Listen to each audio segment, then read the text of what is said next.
Hey, what's up, everybody? Welcome back to News Dose. And PlayStation is now facing a lawsuit that I think a lot of gamers are going to relate to. I mean, I keep saying how these companies are not our friends, and this is kind of another example of that. We're nothing more than dollar signs to them, and if they can find a way to squeeze just a little bit of extra money out of us, then yeah, they're going to take those opportunities. So we're going to get into all of that today, and even though PlayStation is the main headline for this lawsuit, I think it really speaks to the game industry as a whole and how they're positioning themselves for the future, which is a way that they can kind of take advantage of us consumers. First, though, I do want to thank my supporters on Patreon and on YouTube memberships.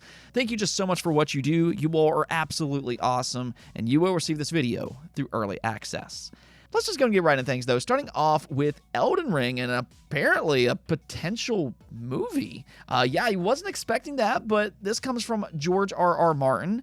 In response to an Elden Ring sequel, he said, well, I can't say too much about it, but there is some talk about making a movie out of Elden Ring. Now, this also echoes a past comment from Miyazaki, who said, I don't see any reason to deny another interpretation or adaptation of Elden Ring, a movie, for example. But I don't think myself or From Software have the knowledge or ability to produce something in a different medium. So that's where a very strong partner would come into play. So this isn't the first time a film adaptation has been mentioned for Elden Ring. It actually seems like discussions are progressing in the background. And I think some people might look at this as a strange idea, and I do understand that to a degree. Elden Ring isn't exactly known for its story per se, but I will also say this. If you pay close enough attention, Elden Ring does actually have a good story told through its lore. I mean, there's entire YouTube channels built on Soulsborne lore and just the stories that they tell, and they're actually very interesting. So I think a film adaptation could work if done correctly.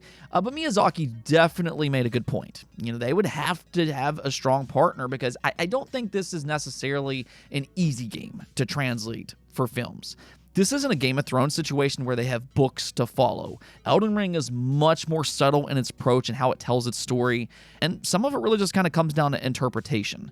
So I guess we'll see what happens with all this, but an Elden Ring adaptation definitely seems to be in the cards. Now, speaking of surprises, it sounds like Xbox and Activision has a fun surprise in store for us next month. It was recently discovered that they're seemingly teasing a new Tony Hawk reveal for March 4th. This oddly familiar logo to Tony Hawk that says 03.04.25 was found in a new Black Ops 6 map, and this sparked all kinds of speculation online for another remake. I mean, there's already been a lot of signs that they're working on something, and, well, this just got a whole lot more interesting. That's because they just dropped a countdown website, and as you may have guessed, it's ticking down to, of course, March 4th. So for you Tony Hawk fans out there, it looks like it's finally happening. And considering that it falls on the date 3.4 out of all days, that could actually be a hint that it's a Tony Hawk 3+4 remake. Okay, so let's go talk about this PlayStation lawsuit. This comes from a Dutch consumer group that filed a class action lawsuit against the PlayStation Store because they claim that Sony is keeping prices, quote-unquote, artificially high.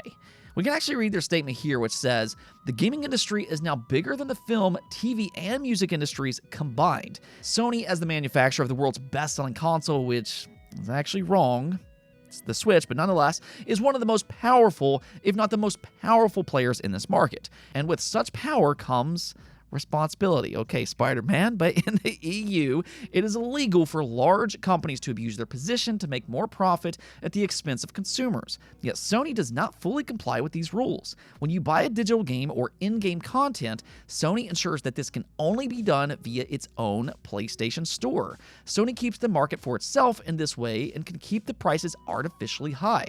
As a result, you pay more without getting anything extra in return. This is also called the Sony tax. Okay, so this actually reminds me a lot of the Epic Games versus Apple lawsuit. These companies are basically building walled gardens where they have complete control over the pricing. And even though PlayStation is the main headline for this specific case, because unlike the Microsoft Store or the Epic Games Store as two such examples, PlayStation owners can only purchase games and content through Sony's own store. So that's why Sony is being targeted in this lawsuit. And according to EU laws, market-dominant companies have additional responsibilities not to distort competition.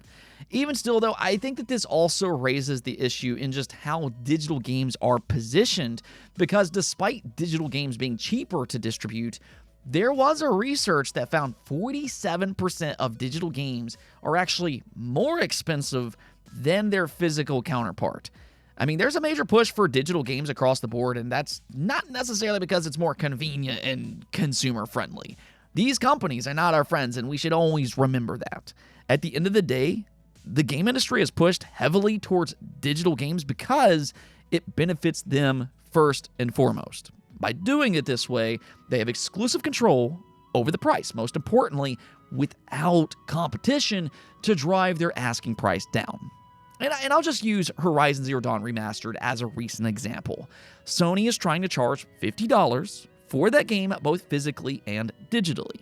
Now, the problem for Sony, though, is that they can't control the market for the physical version in the same way that they can for its digital counterpart. You can upgrade the PS4 version by paying $10, but Sony doesn't really have to make that easy for newcomers. They can easily remove the digital PS4 version from the PS5 store, or they can raise its price to make sure that you're going to pay that full $50 asking price. Again, Sony's problem here is that they can't really do that with the physical version. So if you have a disc reader for the PlayStation 5, which is all the more reason to have one, you can easily buy the PS4 version for like $15 on eBay, and then simply upgrade it to the PS5 version for $10 extra. So they can't really stop that from happening, and that's half the price of what they are asking for, hence why they want all of the control to themselves. And this is just one example. I mean, if you think about it, digital games should have never even been the same price as physical games in the first place. Physical games include extra manufacturing costs and logistics. Yet here we are, and digital prices are the exact same price as their physical counterpart. Now, Alan Wake 2 is one unique example where a company was actually consumer-friendly enough to launch at a lower price point for digital because digital was, again, cheaper for them to make. So they passed those savings on to their consumers, which is nice to see. But for the most part, that just doesn't happen. And I think that tells you a lot about why these companies want digital to be the only future. At the end of the day, it's all about price manipulation. And for Sony, they have less competition than ever before, which could actually be a concern for consumers in the long run. It's all the more reason why I always root for competition. But yeah, what's to stop Sony from price gouging in the future? At least according to this lawsuit, though, they believe it's actually already happening. Let me hear what you think about this, though. Do you think Sony is taking advantage of us consumers on their storefront? And also, how do you feel about other digital stores and not just PlayStations? Do you think this is a problem across the entire game industry? I know for me personally, this is just another example as to why I'm such a big believer in physical media. Okay, now moving on here, former PlayStation Shu Yoshida revealed that PlayStation is essentially printing money with their PC releases. He said, porting to PC is way cheaper than creating an original title, so it's almost like printing money, and that helps us invest into new titles now that the cost of games has increased. And I mean, I don't really think that's a big surprise, but it is still something that I feel like certain people need to hear. One thing that we see just so often in the console space is this desire to keep things exclusive. And every time Sony reveals one of these games for PC, there is some pushback from that more aggressive group of fans. But if you kind of flip your perspective, you'll also realize that those games feed the future games that you're asking for. I mean, I can easily say that modern AAA budgets are out of control because, frankly, they are. It's absolutely ridiculous. There needs to be more responsibility. But at the end of the day, these PC releases do help fund those games, and that's why they're going to continue on with this PC strategy. In his words, they're basically printing money. Now, will they get to a point where they release PC games day and date alongside the PlayStation version? There's been a lot of speculation about that, but my prediction is that's not going to happen for most of their single-player games anytime soon. I mean, as we just talked about in the previous topic, Sony likes their walled garden and fixed prices. They also make a lot of money on third-party games that's sold on their store. And of course, they have their subscriptions as well. So they have every reason to position their games to sell more consoles and to get more people within their console ecosystem. So even though PC makes them a lot of money, I think they're going to stick to their staggered releases for the foreseeable future. Their consoles are still selling incredibly well, and yeah, they really want the best of both worlds. Now, one last thing before we go, because we actually got a new game announcement that might be nostalgic for some of you out there. This is for Samurai Pizza Cats, which I guess is an old 90s anime. I mean, I'm a 90s kid myself, and I've never really heard about this show, but some people seem very excited about this announcement. Its trailer reveal already has 350,000 views, so that's pretty impressive for a smaller scale game. So I thought we would at least talk about it here. There's no release date just yet, but they just revealed some of its gameplay.